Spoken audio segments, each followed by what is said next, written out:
हमारी class next class है, आज फोर्थ क्लास है इसको, और यह है रेप्टिलिया।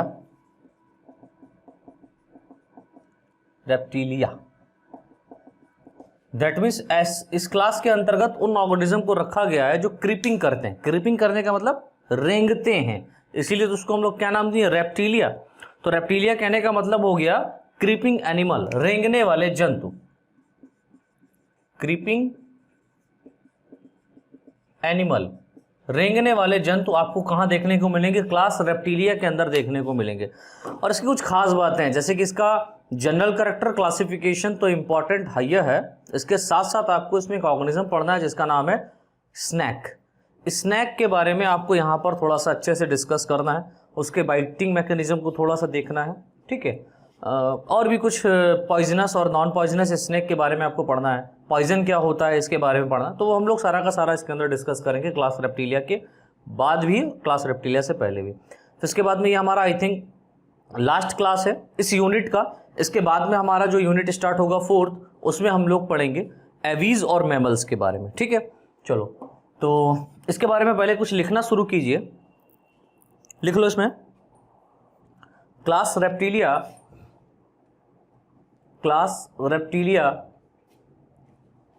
में पाए जाने वाले एनिमल, क्लास रेप्टिलिया में पाए जाने वाले एनिमल टेरेस्ट्रियल कंडीशन यानी कि स्थलीय वातावरण, टेरेस्ट्रियल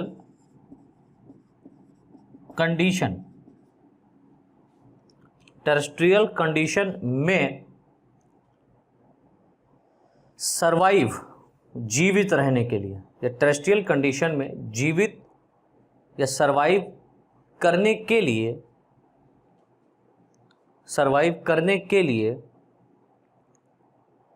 फुल्ली एडेप्टेड, यानी कि पूरी तरह से ये एडेप्टेड थे, फुल्ली एडेप्टेड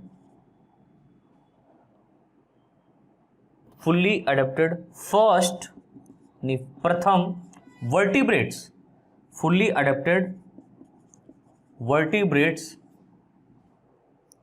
माने जाते हैं, फुल्ली एडेप्टेड वर्टिब्रेट्स माने जाते हैं। कहने का मतलब क्या हुआ कि ये क्लास रेप्टिलिया में जितने भी ऑर्गेनिज्म पाए जा रहे हैं ये पूरी तरीके से क्या है, एडेप्टेड है टेरेस्ट्रियल कंडीशन में रहने के लिए, ठीक है। लेकिन यहां पर भी कुछ ऐसे ऑर्गेनिज्म हैं जो वाटर में पाए जाते हैं और स्थल पर भी पाए जाते हैं, लाइक क्रोकोडाइल को हम लोग इसकी लास्ट जो ऑर्डर रहेगी उसमें पढ़ेंगे। तो उसका एक खास नेचर है, क्या नेचर है कि वो वाटर में भी रहता है और टेरेस्ट्रियल कंडीशन में भी रहता है। दैट मीन्स ये एम्फीबियस नेचर का होता है। कैसा होता है, एम्फीबियस नेचर। एम्फीबियस कहने का मतलब अब समझ में आ रहा है एम्फीबियस क्यों, क्योंकि एम्फीबियंस इससे पहले हम लोगों ने पढ़ा, क्लास एम्फीबिया पढ़ा। तो क्लास एम्फीबिया की जो ऑर्गेनिज्म थे, इन ऑर्गेनिज्म ने सबसे पहले ये कोशिश किया था कि हम क्या करेंगे, हम टेरेस्ट्रियल कंडीशन में आकर के रहना शुरू करेंगे, समझ रहे हो। तो क्लास एम्फीबिया के जो ऑर्गेनिज्म थे उन्होंने कोशिश किया था टेरेस्ट्रियल कंडीशन में रहने की, लेकिन इनको रिप्रोडक्शन के लिए दरकार पड़ता था किसका, वाटर का। यहां पर ऐसा नहीं होगा, यहां पर रिप्रोडक्शन के लिए जल की आवश्यकता नहीं पड़ेगी, यहां पर रिप्रोडक्शन के लिए जल की आवश्यकता नहीं पड़ती है। क्यों, क्योंकि ये सारे के सारे कैसे होते हैं, ओविपेरस होते हैं, अंडे देने वाले होते हैं। कुछ विविपेरस होते हैं, कुछ ऑर्गेनिज्म यहां पर ऐसे भी रखेगा जो विविपेरस, दैट मीन्स बच्चे देते हैं, ठीक है। तो क्लासिफिकेशन में हम लोग वहां पर डिस्कस करेंगे। अभी तो हमको ये समझना है कि ये ऐसे ऑर्गेनिज्म हैं जो एम्फीबिया के बाद रखे गए हैं, एम्फीबिया ने शुरुआत ही कर दी थी कि हम टेरेस्ट्रियल कंडीशन में रहना शुरू कर देंगे, इन लोगों ने रहना शुरू कर दिया, ठीक है। दैट मीन्स इनके अंदर कुछ ऐसा इवोल्यूशन का प्रोसेस हुआ जिसके थ्रू ये पूरी तरीके से अडेप्ट हो गए, कहां पर, लैंड्स पर रहने के लिए, दैट मीन्स टेरेस्ट्रियल कंडीशन में रहने के लिए, ठीक है। नई लाइन से लिखें, इन एनिमल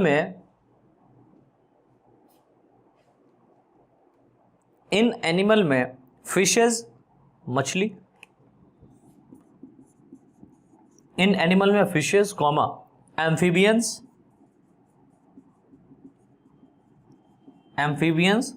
उभयचर, फिशेज कॉमा एम्फीबियंस एवं मैमल्स स्तनधारी, MAMMALS, मैमल्स के समान, मैमल्स के समान, सिमिलर, मैमल्स के समान डिफरेंट कैरेक्टर, मैमल्स के समान डिफरेंट कैरेक्टर पाए जाते हैं, मैमल्स के समान डिफरेंट कैरेक्टर पाए जाते हैं। नई लाइन से स्टार बना करके लिख लीजिए, एक पॉइंट स्टार बनाइए, लिखिए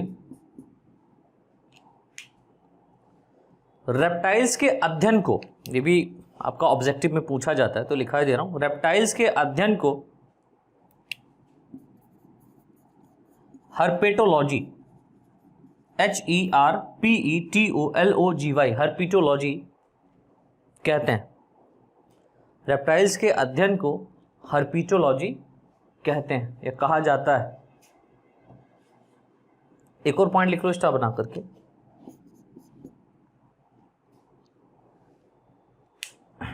HERPETOLOGY, हर्पिटोलॉजी कहा जाता है। नेक्स्ट पॉइंट मतलब स्टार बना करके लिख लो एक पॉइंट और, रेप्टाइल्स का गोल्डन एज, यानी कि गोल्डन एज बोले तो ऐसा कंडीशन या ऐसा युग जिसमें ये सबसे ज्यादा डेवलप हुए हैं। तो रेप्टाइल्स का गोल्डन एज,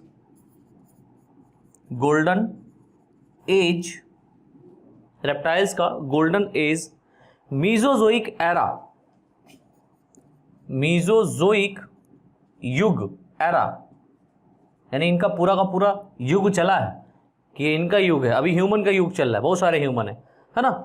रेप्टाइल्स का गोल्डन एज मीजोजोइक एरा को माना जाता है, मीजोजोइक एरा को माना जाता है, जिसमें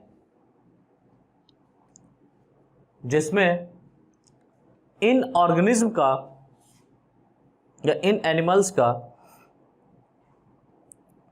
अधिकतर इवोल्यूशन हुआ था, बहुत ज़्यादा फॉर्म में ये पैदा हुए थे, जिसमें इन ऑर्गेनिज्म का अधिकतर इवोल्यूशन हुआ था। ठीक है, अब इसके बाद में आप लोग हेडिंग डाल दो general character of class reptilia या salient feature of class reptilia. General character of class reptilia,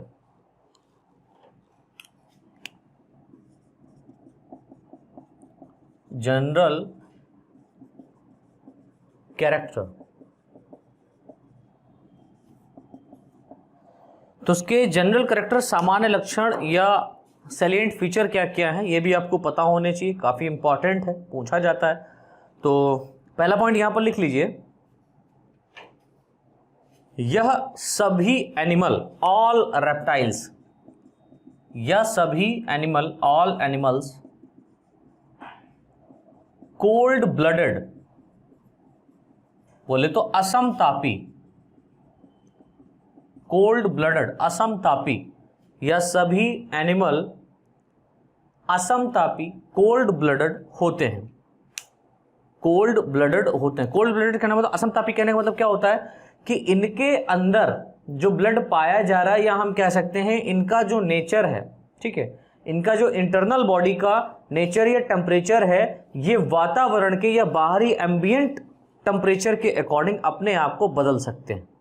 समझ रहे हो, इनका जो बॉडी का टेम्परेचर है वो बाहरी वातावरण के आधार पर चेंज होता रहता है, इनके अंदर ये स्पेसिफिक कैरेक्टर पाया जाता है, इसीलिए कैसे होते हैं, कोल्ड ब्लडेड होते हैं, असमतापी होते हैं। चलिए नेक्स्ट पॉइंट लिख लीजिए, इन एनिमल्स या यह एनिमल फर्स्ट सक्सेसफुल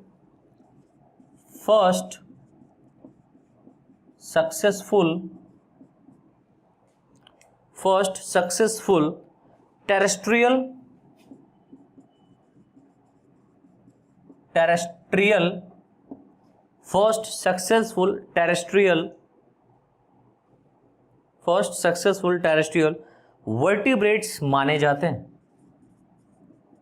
वर्टिब्रेट्स माने जाते हैं, यानी कि ये माना जाता है कि सबसे पहले जो रहना शुरू किया, मतलब सबसे पहले तो एम्फीबियंस आए थे, वो अलग बात है, लेकिन पूरी तरीके से जो टेरेस्ट्रियल रीजन पर ही, टेरेस्ट्रियल कंडीशन पर ही सर्वाइव करते हैं, वह सबसे पहले कौन से एनिमल थे? रेप्टाइल्स थे। कौन से थे? रेप्टाइल्स थे। रेप्टाइल्स ने पानी में कम और टेरेस्ट्रियल लैंड पर ज्यादा रहना सीखा।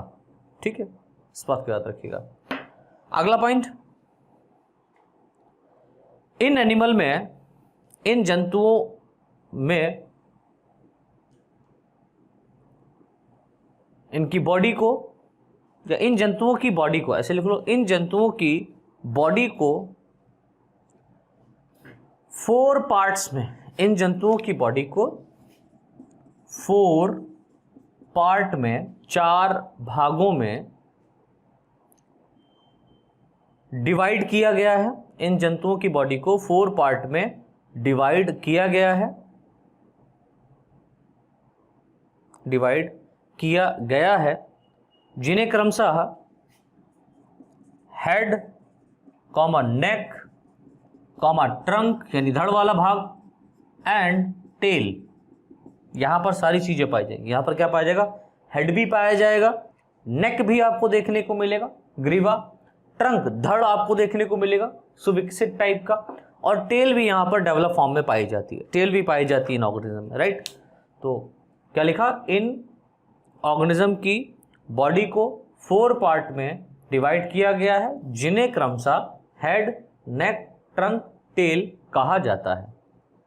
ठीक है, कहते हैं। नेक्स्ट पॉइंट लिख लो, इंपॉर्टेंट है नेक्स्ट पॉइंट। यह एनिमल एमनियोटिक वर्टिब्रेट्स, यह एनिमल एमनियोटिक वर्टिब्रेट्स होते हैं। एमनियोटिक वर्टिब्रेट्स कहने का मतलब क्या होता है? देख लो, अर्थात इनके एम्ब्रियो में, सिर्फ इतना याद रखना, अर्थात इनके एम्ब्रियो यानी कि जो भ्रूण होगा, ठीक है, उसमें, अर्थात इनके एम्ब्रियो में एक्स्ट्रा एम्ब्रियोनिक मेम्ब्रेन, इनके एम्ब्रियो में एक्स्ट्रा एम्ब्रियोनिक मेम्ब्रेन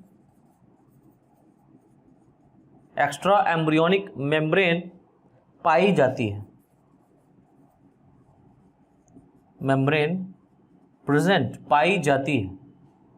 और जो एक्स्ट्रा एम्ब्रियोनिक मेम्ब्रेन होती हैं, ये 4 प्रकार की होती हैं। कितने प्रकार की होती हैं? 4 प्रकार की होती हैं, जो कि एम्ब्रियो के चारों ओर पाई जाती है। जब हम लोग डेवलपमेंट ऑफ एम्ब्रियो पढ़ेंगे तो वहां पर मैं आपको डिटेल में समझाने वाला हूं कि ये 4 एम्ब्रियोनिक मसल्स या एम्ब्रियोनिक मेम्ब्रेन कौन कौन सी होती है, उनका क्या क्या रीजन होता है, ठीक है, इनसे क्या क्या बनता है बॉडी के अंदर, एम्ब्रियो के अंदर, ठीक है, ये वहां की बात है। अभी सिर्फ आप इतना याद रखें कि इन एनिमल्स में, या इन एनिमल्स को एमनियोटिक वर्टिब्रेट्स कहते हैं। क्यों कहते हैं? क्योंकि इनमें एम्ब्रियो के चारों ओर एक्स्ट्रा एम्ब्रियोनिक मेम्ब्रेन, एम्ब्रियो के चारों ओर एक्स्ट्रा एम्ब्रियोनिक मेम्ब्रेन डेवलप होती है या पाई जाती है। ठीक है, चलो अगला पॉइंट लिख लो।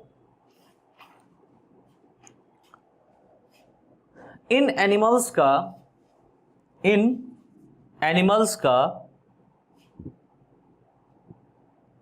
Exoskeleton system,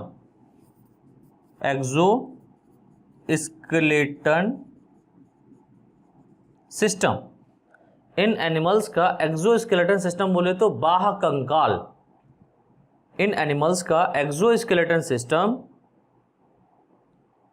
horny epidermis scale, HORNY, horny epidermis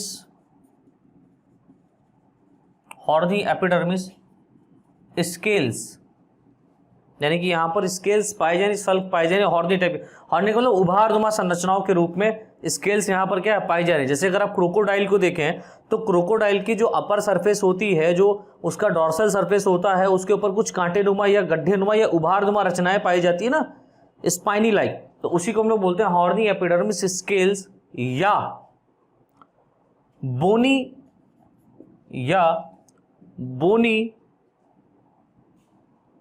suits, BONY,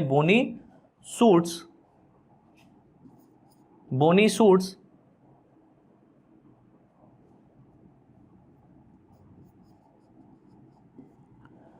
बोनी सूट्स से मिलकर बना होता है।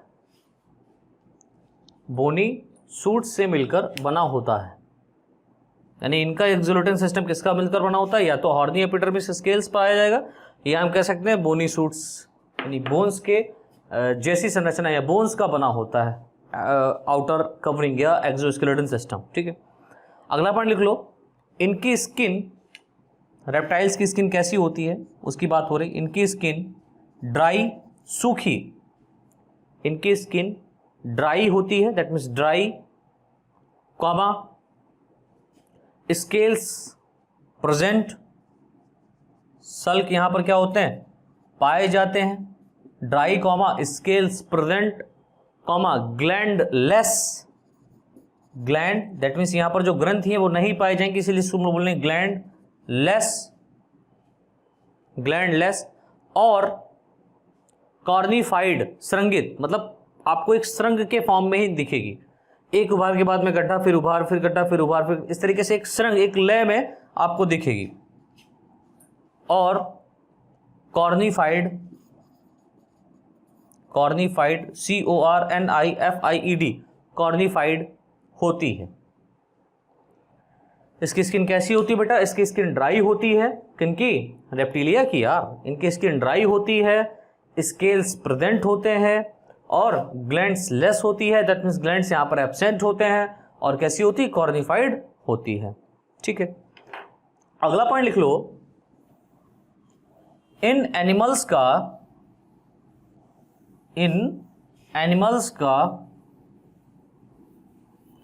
एंडोस्केलेटन सिस्टम, इन एनिमल्स का एंडोस्केलेटन सिस्टम, एंडोस्केलेटन सिस्टम यानी कि जो आंतरिक कंकाल तंत्र है, अंतः कंकाल तंत्र है, उसकी बात कर रहे हैं। तो इन एनिमल्स का एंडोस्केलेटन सिस्टम बोन्स का बना होता है, हड्डियों का बना होता है, बोन्स का बना होता है। बोन्स आपको एम्फीबिया से ही देखने को मिल रहा था, फिशेस से ही देखने को मिल रहा था। ठीक, बोनी फिशेस वहां पर सबसे पहली जो हम कह सकते हैं बोन्स का जो फॉर्मेशन हुआ है वो फिशेस के अंदर हुआ है, जो बोनी फिशेस के फॉर्म में रखी गई, राइट। तो वहां से बोन्स का नेचर आ रहा है और धीरे धीरे आप देखेंगे कि बोन्स ही यहाँ पर क्या है, ज्यादा डेवलप होगी और कार्टिलेज क्या होगा, धीरे धीरे कम होता जाएगा। ठीक है, तो इन एनिमल्स में एंडोस्केलेटन सिस्टम बोन्स का बना होता है, हड्डियों का बना होता है। अगला पॉइंट लिखो, इन एनिमल्स में टू पेयर्ड, दो जोड़ी, ये भी इंपॉर्टेंट पॉइंट है, टू पेयर्ड, दो जोड़ी pentadactyl limbs, pentadactyl limbs, CTYLE, pentadactyl limbs, यानी कि 5 फिंगर्स यहां पर आपको देखने को मिलेंगी जो रेप्टाइल्स हैं। और कुछ खास बात यहां पर याद रखना कि कुछ ऐसे भी रेप्टाइल्स हैं जिनमें लिम्ब नहीं पाए जाते। लिम्स यहां पर एब्सेंट भी होते हैं, प्रेजेंट भी होते हैं। तो लिम्स में भी प्रेजेंट, में भी एब्सेंट, इसको याद रखियो। तो रेप्टाइल्स में कुछ ऐसे, लाइक ऑल ऑफ स्नेक, जितने भी स्नेक हैं, है ना, जितने भी स्नेक हैं, जितने भी स्नेकों को आपने देखा होगा, उनके अंदर क्या नहीं पाया जाता? लिम्स नहीं पाया जाता है। और कुछ फिशेज ऐसी हैं, सॉरी गलत बोलिएगा, कुछ लिजर्ड ऐसे हैं, छिपकलियां ऐसी हैं जिनके अंदर लिम्स नहीं पाया जाता। तो हम कह सकते हैं all snake and few lizard, इनके अंदर क्या नहीं पाया जाता? लिम्ब नहीं पाया जाता, ये लिम्ब लेस होती हैं, इसको याद रखना। ठीक है, तो मैंने यहां पर बताया कि जिनमें लिम्स पाया जाता है उनका लिम्ब कैसा होगा, वो कैसा होगा? टू पेयर्ड होगा, दैट मीन्स दो जोड़ी होंगे, 4 लिम्स होंगे, हाइंड लिम्ब और 4 लिम्ब, राइट। और यहां पर इनके अंदर जो फिंगर्स पाई जाएंगी वो कैसी होंगी? पेंटाडेक्टाइल, दैट मीन्स 5 फिंगर्स यहां पर पाई जाएंगी, पंचांगुल टाइप की होती, कुछ हिंदी में ऐसे बोलते हैं इसको, pentadactyl limbs, that means 5 fingers यहां पर प्रेजेंट होंगी। तो पेंटाडेक्टाइल लिम्स पाए जाते हैं तथा इनके फिंगर्स में नेल्स, नाखून, तथा इनके फिंगर्स में नेल्स, नाखून पाए जाते हैं, है ना, जो आप लोग बड़े करके उस पर नाखून ही लगाते हो, वो वाले। अगला पॉइंट,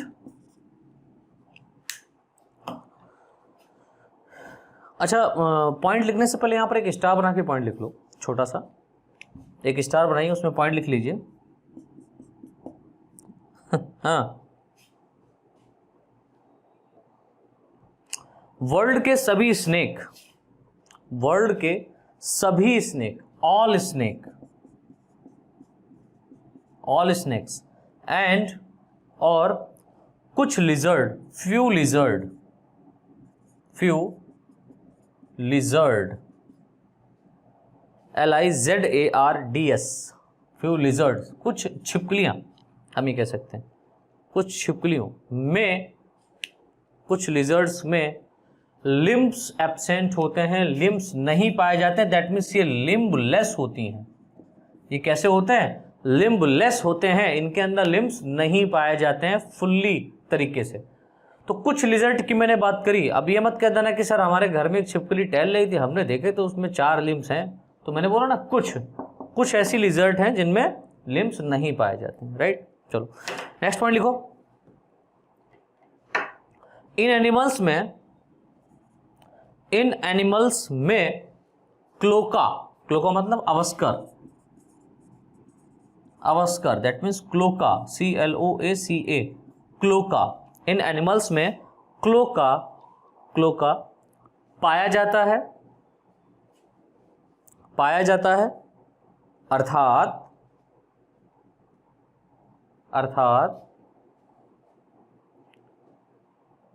अर्थात इस कॉमन अपर्चर में, like cloaca are the common aperture, अर्थात इस कॉमन अपर्चर में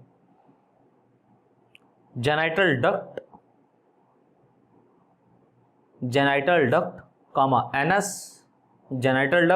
anus and urethral duct, genital duct, anus and urethral duct open होती है। नेक्स्ट पॉइंट लिखिए। इन एनिमल में रेस्पिरेशन बोले तो श्वसन, इन एनिमल में रेस्पिरेशन की क्रिया या प्रक्रिया, इन एनिमल में रेस्पिरेशन की क्रिया या प्रक्रिया जीवन पर्यंत, लाइफ टाइम, मतलब मरने के बाद तो नहीं चलेगी, लेकिन लाइफ टाइम किसके थ्रू होती है, ये बात हो रही है। इन ऑर्गेनिज्म में रेस्पिरेशन की क्रिया लाइफ टाइम, जीवन पर्यंत, lungs, LUNGS, lungs, that means फेफड़े, या इसको हिंदी में कहते हैं फुफ्फुस, किसी बुक्स में आपने देखा होगा फुफ्फुस, फेफड़े के द्वारा होती है। अब ऐसा नहीं कि इसमें आपको गिल्स देखने को मिल जाए, है ना, रेप्टाइल्स में ऐसा कुछ नहीं है, यहाँ पर आपको गिल्स देखने को नहीं मिलेगा। हाँ, अगर इनके हम लार्वा की बात करें, कुछ ऐसे एम्फीबियंस हैं, रेप्टाइल्स हैं जिनमें लार्वा भी डेवलप हो सकता है, तो मान लो जिनके अंदर लार्वा डेवलप होता है उनमें क्या होता है, यहाँ पर गिल्स प्रेजेंट होगा, ठीक है, गिल्स प्रेजेंट होगा। बेसिकली किससे होता है? लंग्स से होता है। जीवन पर्यंत यहाँ पर लंग्स के थ्रू ही क्या होता है, पाया जाता है। और लार्वा की ना बात करके हम एम्ब्रियो की बात करें तो ज़्यादा बेहतर है। एम्ब्रियो में गिल्स आपको देखने को मिलता है। चलो नेक्स्ट पॉइंट लिख लो। इन एनिमल्स में, इन जंतुओं में, इन एनिमल्स में हार्ट, हृदय, दिल दे चुके सनम, हार्ट वही वाला दिल, हार्ट 3 चैम्बर्ड, 3 चैम्बर का होता है, 3 चैम्बर्ड, 3 चैम्बर का होता है, 3 चैम्बर का होता है। और 3 चैम्बर हार्ट कहाँ पाया जा रहा था? एम्फीबियंस में भी पाया जा रहा था। तो सर खास बात क्या है इसमें? यहाँ पर भी 3 चैम्बर तो उठा के उसमें क्यों नहीं रख दिए? बहुत सारी खास बातें दिख रही हैं, लेकिन एक खास बात बहुत है जो हार्ट से ही रिलेटेड है। क्या खास बात है? देखिए, मैंने बोला कि इन ऑर्गेनिज्म में हार्ट 3 चैम्बर्ड पाया जाता है, यानी कि मोस्ट ऑफ जो रेप्टाइल्स हैं उनके अंदर हार्ट कैसा पाया जाता है? 3 चैम्बर्ड पाया जाता है। बट, लेकिन, किंतु, परंतु, बंधु लिख लो। बट, लेकिन क्रोकोडाइल, क्रोकोडाइल में और भी कुछ ऑर्गेनिज्म है, लेकिन क्रोकोडाइल इंपॉर्टेंट है। क्रोकोडाइल में 4 चैम्बर हार्ट पाया जाता है। 4 चैम्बर्ड हार्ट पाया जाता है। तो हम कह सकते हैं कि इस क्लास के बाद जितनी भी 2 क्लासेस बची हैं उनके अंदर कितने हार्ट चैम्बर्ड होगा, कितने चैम्बर्ड हार्ट होगा, 4 चैम्बर्ड हार्ट होगा, राइट। चलो, तो मैंने क्या बोला कि इनमें हार्ट 3 चैम्बर्ड होता है, लेकिन क्रोकोडाइल में हार्ट कितने चैम्बर होता है, 4 चैम्बर का होता है। इस बात को दिमाग में बिठा लो। चलो नेक्स्ट पॉइंट लिखें। इन एनिमल में सिस्टेमिक एऑर्टा, एऑर्टा, इन एनिमल में systemic aorta left and right, left and right, दाएं और दाएं, लेफ्ट एंड राइट दोनों साइड में पाई जाती है। Systemic aorta left and right both side में पाई जाती है। सर क्या मतलब हुआ इसका, कहना क्या चाहते हैं? अरे भैया हम कहना ये चाहते हैं कि जो एऑर्टा होता है, आप बताइए किसका सर्कुलेशन करता है, डीऑक्सीजनेटेड ब्लड का सर्कुलेशन करता है या ऑक्सीजनेटेड ब्लड का सर्कुलेशन करता है? मैंने बोला क्रोकोडाइल, या हम कह सकते हैं कि अन्य जो रेप्टाइल्स हैं इनके अंदर 4 चैम्बर्ड हार्ट होता है, बट ज्यादातर जो रेप्टाइल है इनमें कितने चैम्बर्ड हार्ट है, 3 चैम्बर्ड हार्ट है। तो मैंने बोला कि इनके लेफ्ट और राइट दोनों तरफ क्या पाया जाता है, एऑर्टा पाया जाता है। अब आप कहेंगे सर कैसे, तो आपको पता होना चाहिए हार्ट का मैकेनिज्म। आपको मालूम है कि जो आरिकल होता है ये ऊपर की तरफ पाया जाता है, ठीक है, और जो वेंट्रिकल होता है बेटा, वेंट्रिकल जो होता है वो नीचे की तरफ पाया जाता है। वेंट्रिकल तो यहां पर सिंगल है, लेकिन आरिकल यहां पर 2 है, और कहीं पर लंग्स भी होगा। जब इनके अंदर ब्लड सर्कुलेशन होगा, इसको समझो, जब इनके अंदर ब्लड सर्कुलेशन होगा तो आपको क्या पता है, आपको पता है कि जब ब्लड आता है तो पूरी बॉडी से किधर आता है, यहां पर आता है, मतलब आरिकल में आता है। दैट मीन्स लेफ्ट आरिकल या राइट है। ये पूरा का पूरा एक सिंबल कंबाइंड है, तो उसमें कोई हम डाल नहीं सकते। तो मैंने बोला कि इनमें एऑर्टा कहां पाया जाता है, तो एऑर्टा लेफ्ट साइड में पाया जाता है, राइट साइड में पाया जाता है। अब जब ब्लड जो यहां पर सर्कुलेट होकर के जाएगा, दैट मीन्स यहां से जो ब्लड आया वो डायरेक्ट यहीं से चला जाएगा कहां, लंग्स में, और लंग्स से सर्कुलेट होकर के आएगा कहां, राइट आरिकल में। राइट आरिकल से जाएगा ब्लड कहां, वेंट्रिकल में, और वेंट्रिकल से पूरे बॉडी में क्या कर दिया जाएगा, ट्रांसफर कर दिया जाएगा। तो वेंट्रिकल से यहां से क्या अराइज होगा, एऑर्टा अराइज होगा। एक लेफ्ट एऑर्टा इधर निकलेगा, एक लेफ्ट राइट एऑर्टा इधर निकलेगा। तो मैंने यही बोला ना, मैंने बताया कि जो एऑर्टा है वो लेफ्ट और राइट दोनों साइड में क्या होता है, इन ऑर्गेनिज्म में पाया जाता है। तो लेफ्ट साइड से भी एऑर्टा बॉडी में क्या होता है, ऑक्सीजनेटेड ब्लड को पंप करता है, और राइट साइड से भी क्या करेगा, एऑर्टा बॉडी के अंदर क्या करेगा, ब्लड को पंप करेगा, सर्कुलेट करेगा। तो ये इसकी एक खास बात है। अगला पॉइंट लिखो,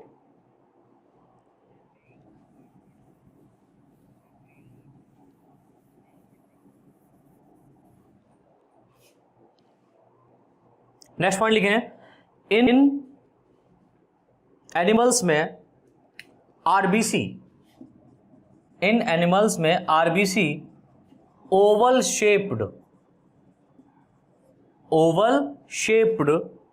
यानी कि अंडाकार एवं न्यूक्लिएटेड होती है। न्यूक्लिएटेड कहने का मतलब केंद्रक युक्त, न्यूक्लिएटेड होती है, ओवल शेप एंड न्यूक्लिएटेड होती है। अगला पॉइंट लिखे हैं,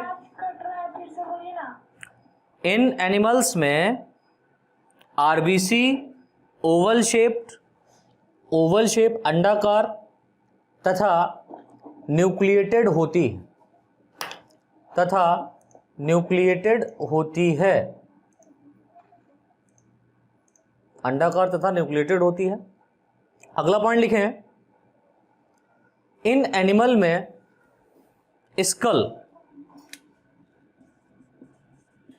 इन एनिमल में स्कल बोले थे खोपड़ी, इन एनिमल में स्कल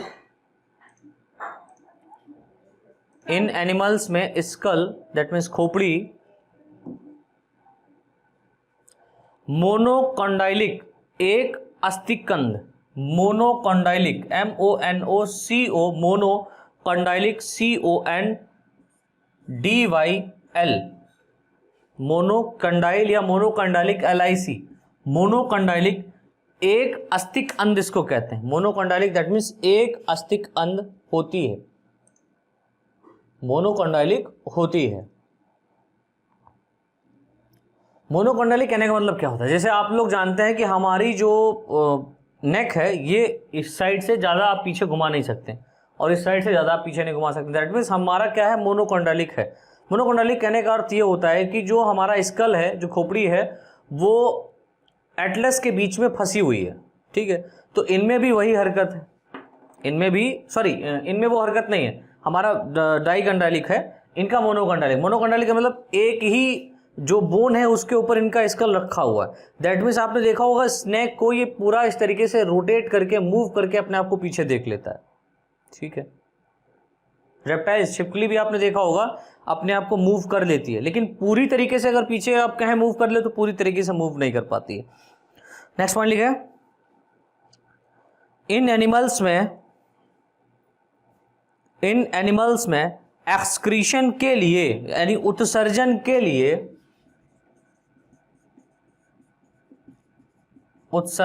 लिए, एक्सक्रीशन के लिए एक जोड़ी किडनी पाई जाती है। वन पेयर किडनी, एक जोड़ी किडनी पाई जाती है जो कि मेटानेफ्रिक टाइप की, META Meta, META nephric NEPHARIC,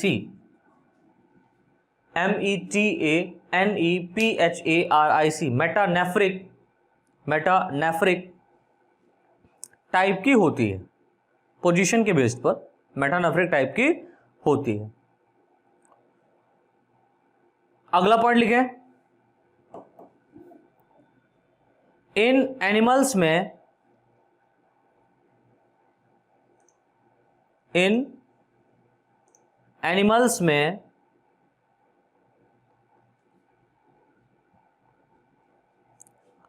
brain,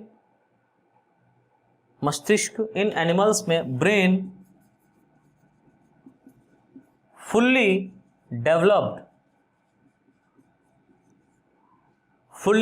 पूर्ण विकसित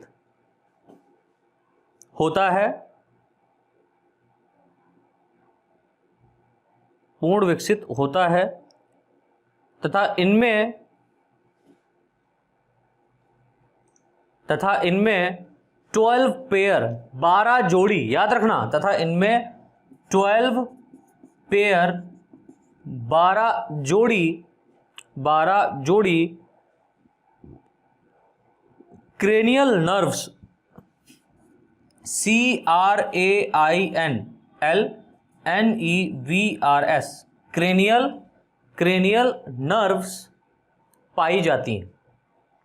तो मैंने क्या बताया कि इनका जो ब्रेन होता है वो फुल्ली डेवलप होता है, इनका ब्रेन फुल्ली डेवलप, पूर्ण तरीके से विकसित होता है, तथा इनमें 12 जोड़ी दैट मीन्स 24 क्या पाई जाती हैं, क्रेनियल नर्व्स पाई जाती हैं, जो पूरे बॉडी में इसकी क्या होती है, फैली रहती हैं, ठीक है। क्रेनियल नर्व्स पूरी बॉडी में क्या होती हैं, फैली रहती हैं, जो कि सेंस के फॉर्म में काम करती हैं। काफ़ी सेंसिटिव ऑर्गेनिज्म होते हैं ये, ठीक है, जो कि हेल्प करता है इसको शिकार करने में। अगला पॉइंट, इन एनिमल में एक्सटर्नल ईयर, बाह्य कर्ण, इन एनिमल में एक्सटर्नल ईयर, बाह्य कर्ण एब्सेंट होता है। आपने देखा होगा किसी भी स्नेक के या छिपकली के आपने पिन्ना नहीं देखा होगा, एक्सटर्नल ईयर एब्सेंट होता है, तथा इनमें सुनने के लिए, हियरिंग के लिए, तथा इनमें सुनने के लिए, हियरिंग के लिए tympanum membrane, TYMPANUM, tympanum membrane पाई जाती है। यानी कि इन ऑर्गेनिज्म में सुनाई देता है, ऐसा नहीं सुनाई नहीं देता। कुछ लोग कहते हैं कि कान स्नेक के कान नहीं होते, ऐसा नहीं होता। कान वाकई में उसके नहीं होते हैं, कान में पिन्ना नहीं होता, एक्सटर्नल ईयर नहीं होता, लेकिन टिम्पैनम लेयर पाई जाती है जिससे वो सुन सकता है। और सबसे बेस्ट बात यह है कि इन ऑर्गेनिज्म के अंदर सूंघने की क्षमता ज़्यादा होती है, सूंघने की क्षमता ज़्यादा होती है, और वाइब्रेशन को कलेक्ट करने की क्षमता भी क्या होती है, ज़्यादा होती है। जरा सा भी वाइब्रेशन अगर एटमॉस्फेयर में होता है, ये सचेत हो रहते हैं हर टाइम। अगला पॉइंट लिखे, इन एनिमल में सूंघने की, स्मेलिंग की क्षमता अधिक होती है, सूंघने की क्षमता अधिक होती है, जिसके लिए, अब ये सूंघने की क्षमता आई कहां से तो वो भी समझ लो, जिसके लिए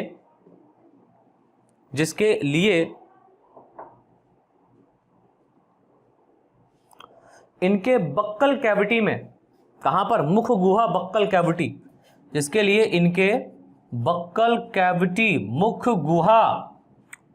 गुहा दैट मीन्स बक्कल कैविटी में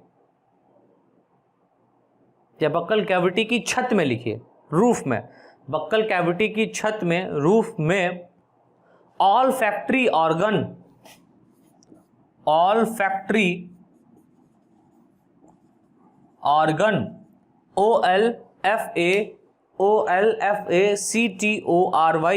ऑल फैक्ट्री ऑर्गन, ये एक प्रकार का ऐसा अंग है जो स्मेलिंग में कार्य करता है या स्मेलिंग, सूंघने की क्षमता को बढ़ाता है। हम लोगों में भी पाया जाता है नोज के अंदर, ठीक है, नोज में ऑल फैक्ट्री रीजन पाया जाता है। लेकिन रेप्टाइल्स में यहाँ पर क्या है, रेप्टाइल्स में बक्कल कैविटी की रूफ में, छत में, यानी कि बक्कल कैविटी का जो पैलेट है, हम तालू कह सकते हैं, इस पैलेट में क्या पाया जाता है, ऑल फैक्ट्री ऑर्गन पाया जाता है, ऑल फैक्ट्री ऑर्गन पाया जाता है, जिसे रेप्टाइल्स के अंदर, जिसे जैकॉब्सन ऑर्गन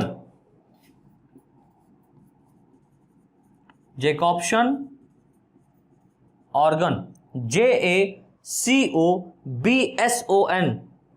जैकॉब्सन ऑर्गन कहते हैं। यहां पर जो ऑल फैक्ट्री ऑर्गन पाया जा रहा है उसे क्या नाम दिया गया, जैकॉब्सन ऑर्गन कहते हैं, या जैकॉब्सन ऑर्गन नाम दिया गया, ठीक है। चलिए, इसके बाद में नेक्स्ट पॉइंट लिखे हैं,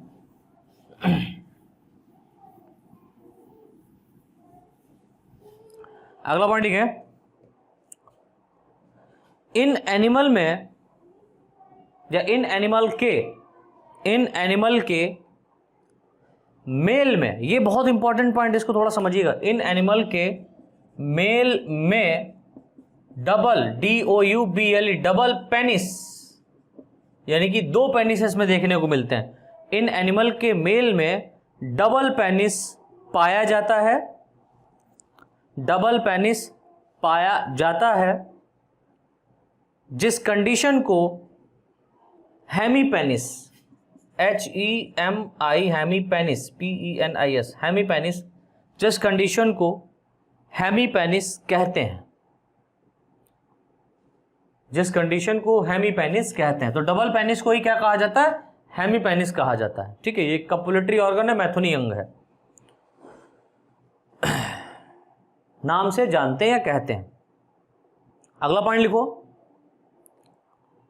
यह एनिमल, इंपॉर्टेंट है, यह एनिमल ओवीपेरस, कैसे होते हैं, oviparous, all of reptiles are oviparous, अंडे देने वाले होते हैं। यह एनिमल्स ओवीपेरस होते हैं तथा इनके एग के, यानी कि जो इनका अंडा होता है उसके, तथा इनके एग के चारों ओर कैल्शियम कार्बोनेट, तथा इनके एग के चारों ओर कैल्शियम कार्बोनेट की कवरिंग पाई जाती है, की कवरिंग पाई जाती है, इनके एग के चारों ओर कैल्शियम कार्बोनेट की क्या पाई जाती है बेटा, कवरिंग पाई जाती है, कैल्शियम कार्बोनेट की कवरिंग पाई जाती है। तथा ऐसे एग को, यानी कि जो एग है, ऐसे एग को हम लोग क्या बोलेंगे, अंडों को क्या बोलेंगे, तथा ऐसे एग को कवचित अंडे क्लियोडिक एग, CLEI क्लियोडिक ODIC क्लियोडिक एग, तथा ऐसे अंडों को कवचित अंडे क्लियोडिक एग कहते हैं। नेक्स्ट पॉइंट लिखिए, इन एनिमल में डायरेक्ट डेवलपमेंट, इन एनिमल्स में डायरेक्ट डेवलपमेंट, डायरेक्ट बोले तो आप समझ ही गए होंगे, प्रत्यक्ष कहने का मतलब जिनके अंदर लार्वा नहीं पाया जाता है, ऐसे ऑर्गेनिज्म जिनमें लार्वा ना बने और डायरेक्ट क्या हो जाए, डायरेक्ट टाइप से क्या हो जाए, बॉडी का फॉर्मेशन हो जाए, उसको हम लोग बोलते हैं डायरेक्ट डेवलपमेंट, प्रत्यक्ष प्रकार का विकास। ठीक है, डायरेक्ट डेवलपमेंट पाया जाता है, डायरेक्ट डेवलपमेंट पाया जाता है तथा इनकी लार्वल, तथा इनमें ऐसे लिखे, तथा इनमें लार्वल कंडीशन एब्सेंट होती है, अनुपस्थित होती है, तथा इनमें लार्वल कंडीशन अनुपस्थित होती है, एब्सेंट होती है। एक आखिरी पॉइंट लिख लीजिए, इन एनिमल में वेल डेवलप्ड,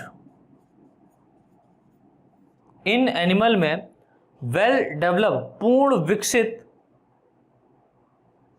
एलिमेंट्री कैनाल,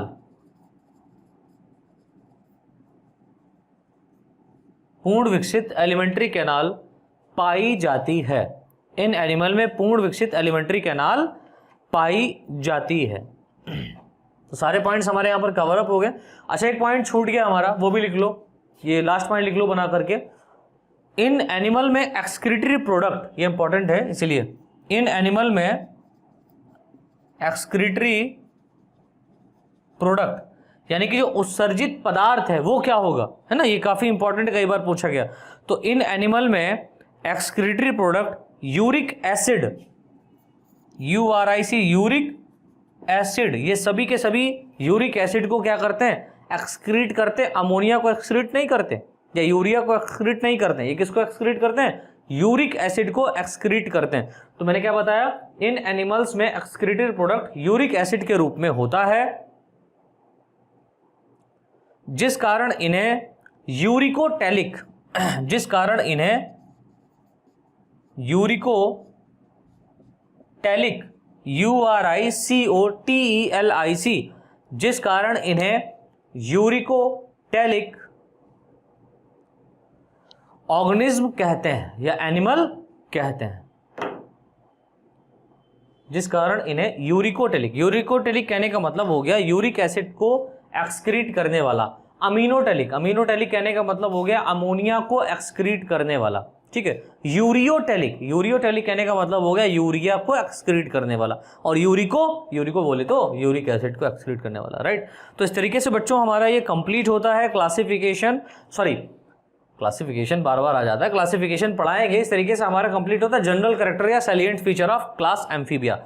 तो क्लास रेप्टिलिया के जनरल कैरेक्टर यहाँ पर हम लोगों ने कवर अप कर लिए, एम्फीबिया ने, रेप्टिलिया के सारे जनरल कैरेक्टर्स हम लोगों ने पढ़ लिए, यहाँ पर सभी के सभी इंपॉर्टेंट हैं, तो अच्छे से इसको याद कर लीजिएगा। अब इसके बाद में जो आपका नेक्स्ट टॉपिक रहेगा वो रहेगा outline classification of class reptilia. Class reptilia का आउटलाइन क्लासिफिकेशन देखना, ये काफ़ी इंपॉर्टेंट है, बहुत मजा आने वाला है इसको पढ़ने में, काफ़ी नॉलेज आपको यहाँ पर मिलने वाली है इस क्लास को करने के बाद में। और इसका जो जनरल कैरेक्टर और क्लासिफिकेशन है टुगेदर, दोनों मिलकर के एक लॉन्ग क्वेश्चन बनता है, तो इसको आप लोग अच्छे से तैयार कीजिएगा, राइट। तो आज के लिए इतना ही बच्चों, बाकी कल मिलते हैं।